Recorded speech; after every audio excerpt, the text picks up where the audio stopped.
आज के दौर में ईमेल की अहमियत से इनकार नहीं किया जा सकता। ग्रोइंग बिजनेस, ग्रोइंग रिलेशंस और लोगों के साथ रब्ते के लिए ईमेल आजकल एक इफ़ेक्टिव तरीका है जिसके ज़रिए हम मुख्तसर तरीन वक्त में अपनी चीज़ें शेयर कर सकते हैं और इसी तरीके से हमें फॉर्मल तरीके से रिस्पॉन्स भी आ सकते हैं।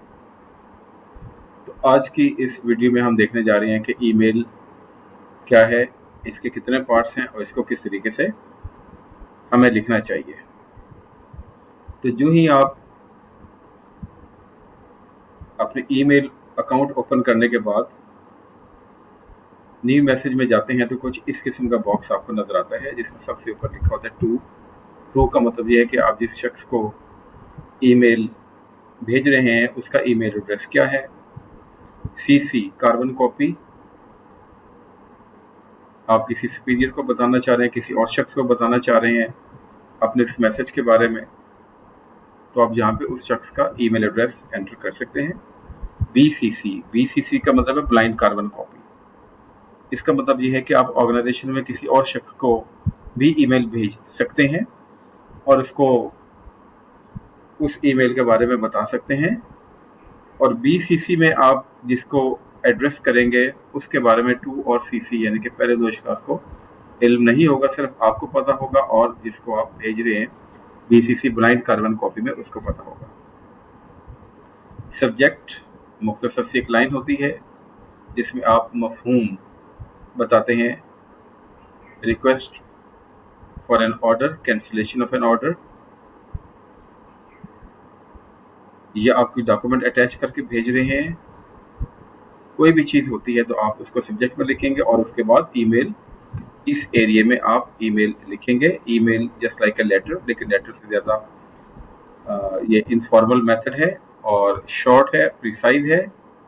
और यहाँ पे आप क्या क्या लिखेंगे, इस एरिया में क्या चीज़ें आएंगी, ये हम अभी डिस्कस करते हैं। और ईमेल लिखते हुए यहाँ से आप अपने फ़ॉन्ट को, अपनी राइटिंग को बोल्ड कर सकते हैं, इटैलिक्स कर सकते हैं, अंडरलाइन कर सकते हैं, जस्टिफाई कर सकते हैं, नंबरिंग दे सकते हैं। ये बहुत सारे ऑप्शन है जहाँ से आप अपना फ़ॉन्ट का स्टाइल चेंज कर सकते हैं। यहाँ पे क्लिक करके आप अटैचमेंट इसमें ऐड कर सकते हैं। यहाँ पे इमोजी वगैरह आप उसमें डाल सकते हैं अगर आप किसी दोस्त को भेज रहे हैं। और जब ये सारी चीज़ें फाइनल हो जाएं तो एंड में आप सेंड का बटन प्रेस करेंगे और ईमेल जो आपका एड्रेस ही है और जिसको आपने कार्बन कॉपी की है और जिसको आपने ब्लाइंड कार्बन कॉपी की है, इनको विद इन सेकेंड्स रिसीव हो जाएगी। और फिर आप सेंड के कॉलम में जाके चेक भी कर सकते हैं कि वहाँ पे सेंड हो चुकी है या नहीं। वैसे तो आपको यहाँ पे भी मैसेज आ जाएगा कि ईमेल सेंड, तो आपको कंफर्म हो जाएगा। ये ईमेल इस टाइप की आप लिखते हैं। लिखने के बाद उसकी ये फॉर्मेट होते हैं। पार्ट्स ऑफ ईमेल क्या हैं, सबसे ऊपर सेंड रेसिपेंट है, कार्बन कॉपी है, ब्लाइंड कार्बन कॉपी है, सब्जेक्ट लाइन आप उसमें लिखते हैं।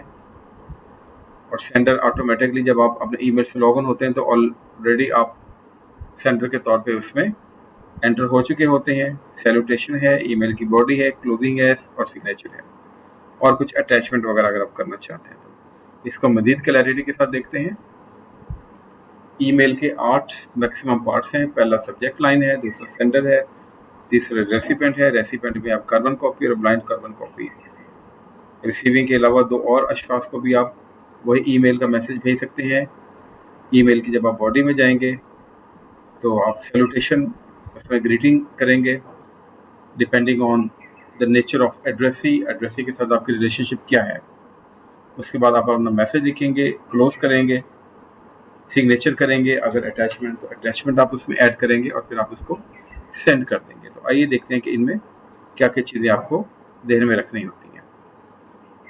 सब्जेक्ट लाइन का मतलब ये है कि what is the email about, आप क्यों ये ईमेल भेज रहे हैं, उसका पर्पस क्या है। A good subject line summarises the email and makes it sound important enough for the reader to open. तो एक अच्छी जो ईमेल की सब्जेक्ट लाइन है या जो उसकी हेडिंग है वो बड़े ही मुख्तसर अल्फाज में आप जो रेसिपिएंट है, जो रिसीव कर रहा है उसको आप बताते हैं कि आपका ईमेल भेजने का मकसद क्या है। बाद लोग हेलो या ओनली मीटिंग लिखते हैं, तो सब्जेक्ट लाइन्स लाइक हेलो और मीटिंग आर वेग। वेग का मतलब ये है कि ये क्लियर नहीं है।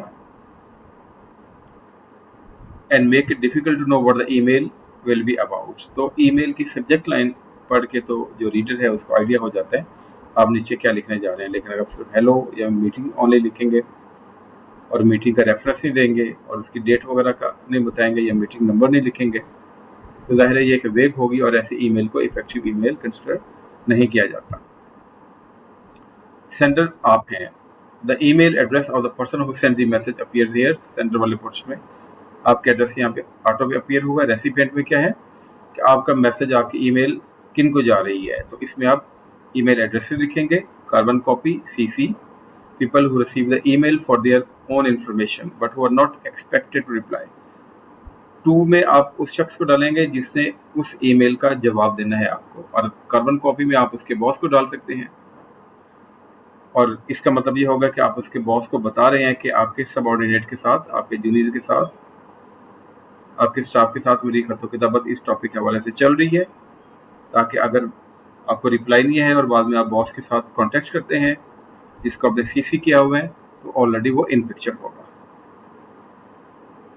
When you press reply all of the addresses receive your response। अगर आपके पास ईमेल आई है और उसमें नीचे रिप्लाई और रिप्लाई ऑल लिखा हुआ है, अगर आप रिप्लाई ऑल करते हैं तो जिस चीज़ को सेंडर ने भेजा होगा उस सीसी को वो कॉपी दोबारा वापस चल जाएगी। ब्लाइंड कार्बन कॉपी, इसको बीसीसी बोलते हैं, इसके एक्रोनिम है। People who receive the email but are not listed as recipients. जैसे मैंने पहले बताया कि ये वो लोग होते हैं जो कि रेसिपिएंट में लिस्टेड नहीं होते। ये एक ब्लाइंड कार्बन कॉपी, यानी कि जिसको आप सेंड कर रहे हैं और जिसको आपने कार्बन कॉपी किया है उसे बिल्कुल मालूम नहीं होता, दे आर ब्लाइंड, आपने एक ईमेल की कॉपी तीसरे साहब को भी भेज दी है। Senders use the BC section if they don't want recipients to know who else has received the email. They do not receive reply or responses। उनको reply और responses BCC वालों को नहीं मिलते। सब्जेक्ट लाइन के बाद जब आप बॉडी में आते हैं तो आप जैसे लेटर के अंदर सैल्यूटेशन होती है, ग्रीटिंग होती है, उसी तरीके से ईमेल में भी होती है। तो after the subject line your email salutation और greeting is the next part of the recipient and he will see it। Now this greeting should match the tone you are trying to set in the rest of your email। Don't skip this part। इसको आप miss ना करें। अगर आप अपने किसी friend को भेज रहे हैं तो आप हेलो हाय लिख सकते हैं, अस्सलाम वालेकुम लिखना ज़्यादा बेहतर होगा, अब के कल्चर के मुताबिक है। अगर आप बॉस को भेज रहे हैं तो रिस्पेक्टेड सर आप उसमें लिख दें, तो ये आपकी ग्रीटिंग या आपकी सैल्यूटेशन कहलाएगा ईमेल में। ईमेल की बॉडी में क्या होता है, the email body contain the message of the email, ये वो मैसेज है। Effective emails keep their email bodies short and add more extensive information to the attachment. इसका मतलब ये है कि जो आपकी ये ईमेल की बॉडी है इसमें आप मुख्तसर अल्फाज में अपना माफी ज़मीर, अपना मुद्दा बयान करेंगे, और अगर आपने कोई डिटेल देनी है, ग्राफ भेजना है, कुछ पेजेस की कॉपी भेजनी है, कोई फ़ोटो आपने साथ में अटैच करने हैं, या कुछ रिपोर्ट आपने अटैच करनी है, तो आप उसको अटैचमेंट की शक्ल में साथ भेज देंगे। तो अपनी बॉडी को आप मुख्तसर रखेंगे। फॉर फॉर्मल ईमेल, यानी कि वो ईमेल जो आप अपनी ऑर्गेनाइजेशन में अपने सीनियर्स को, बॉसेस को या कोलीग्स को भेजते हैं, वो फॉर्मल ईमेल कहलाती हैं। तो such as messages to an employer और ईमेल्स टू योर टीचर, आप अपने टीचर को ईमेल भेजें तो वो भी फॉर्मल होगी। It's best to avoid common email abbreviations of, जैसे ASAP है, तो इस किस्म के एब्रीविएशंस को आप अवॉइड करें और हमेशा पूरे अल्फाज में आप उसको लिखें। क्लोज कैसे करेंगे, the closing you choose should match the tone of the rest of the email. तो जैसे आपने ग्रीटिंग की, सैल्यूटेशन की, तो क्लोजिंग में भी आप उसी तरीके से अच्छे अल्फाज को चुनाव करेंगे। फॉर्मल क्लोजिंग में क्या करेंगे, सिंसियरली लिखेंगे और थैंक यू लिखेंगे। लेकिन अगर फ्रेंडली मैसेज है, आपने अपने किसी दोस्त को लिखा है, किसी इनफॉर्मल शख्स को आपने लिखा है, तो आप एंड में जो क्लोजिंग करेंगे उसमें टॉक टू यू सून या सी यू लेटर भी आप उसमें लिख सकते हैं। और सबसे एंड में सिग्नेचर है। Friendly letter might sign off with the sender's name. जो फ्रेंडली लेटर है उसमें सिग्नेचर करना ज़रूरी नहीं है, आप अपना नाम लिख के भेज सकते हैं। बहुत से ऐसे बिजनेस ईमेल अकाउंट्स अभी अवेलेबल हैं जिसमें सिग्नेचर सेक्शन के अंदर आपकी जो डेजिग्नेशन है, जो आपका ओहदा है ऑर्गेनाइजेशन के अंदर, वो ऑटो के ऊपर प्रिंटेड आ जाता है। कंपनी नेम भी आ जाता है उसमें, और इवन बाद में कंपनी का लोगो भी प्रिंटेड आ जाता है। तो बहुत कंपनीज ने ऑलरेडी ये चीज़ें अपने सिस्टम के अंदर सेट की होती हैं। These extended signatures are helpful when reaching out to clients or employees from other companies. जब आप दूसरी कंपनीज में अपना मैसेज भेज रहे हैं, किसी प्रोडक्ट की मार्केटिंग कर रहे हैं, किसी इवेंट के बारे में आप उनको इनवाइट कर रहे हैं, तो उनको पता चलेगा कि आपका डेजिग्नेशन, आपकी सारी चीज़ें क्या है उस कंपनी के अंदर, और सिग्नेचर के जरिए वो चीज़ें मजीद फॉर्मल हो जाएंगी। एंड में हम अटैचमेंट की बात करते हैं। An email might include an attachment that provides more information, हमने पहले बात कर ली। दी अटैचमेंट में क्या भेज सकते हैं, ये एक डॉक्यूमेंट भी हो सकता है, ये एक पिक्चर भी हो सकती है, या किसी किस्म की फाइल टाइप PDF फाइल वगैरह भी हो सकती है। इवन आप पावर पॉइंट प्रेजेंटेशन भी आप अटैचमेंट में अटैच करके भेज सकते हैं। एक चीज़ आपको ध्यान में रखनी चाहिए कि बहुत सारे ईमेल अकाउंट ऐसे हैं जिसमें साइज़ की लिमिट्स हैं। So most email accounts have limits of the size of attachment. So the sender means you might add the file to the email body itself rather than attaching it.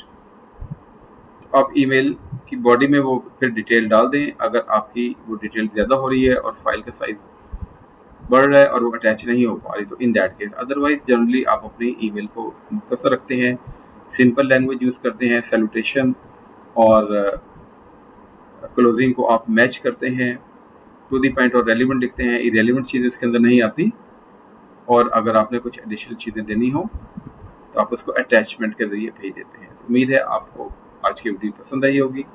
Comments में ज़रूर mention कीजिएगा।